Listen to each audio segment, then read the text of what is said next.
Media మన వారసుడు ఈ చిత్రానికి ఇచ్చేసినటువంటి మీడియా మిత్రులందరికీ, ఇక్కడికి వచ్చిన ప్రతి ఒక్కరికి, స్టేజ్ మీద ఉన్న ప్రతి ఒక్కరికి, ఈ చిత్రంలో యాక్ట్ చేసిన నటీనటులకు, సాంకేతిక నిపుణులకు నా ధన్యవాదాలు తెలియజేసుకుంటున్నాను.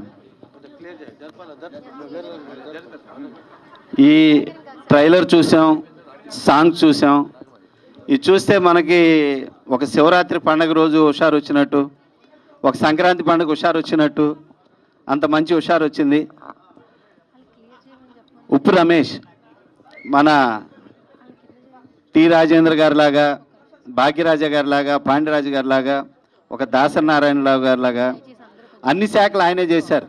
కథ, మాటలు, పాటలు, నిర్మాత, డైరెక్షను, ఆఖరికి సాంగ్స్ కూడా ఇన్ని టాలెంట్స్ ఉన్నాయి ఉప్పు రమేష్ గారికి. సో తను ఫ్యూచర్లో గొప్ప హీరో అవుతాడో లేదో చెప్పలేను, కానీ గొప్ప ఆర్టిస్ట్ మాత్రం అవుతాడు. ఈరోజు థియేటర్ నిండినట్టు రేపు పబ్లిక్ కూడా ఈ సినిమా రిలీజ్కి ఇంత గొప్పగా ఆశీర్వదించాలని మనస్ఫూర్తిగా కోరుకుంటున్నాను. Thank you so much.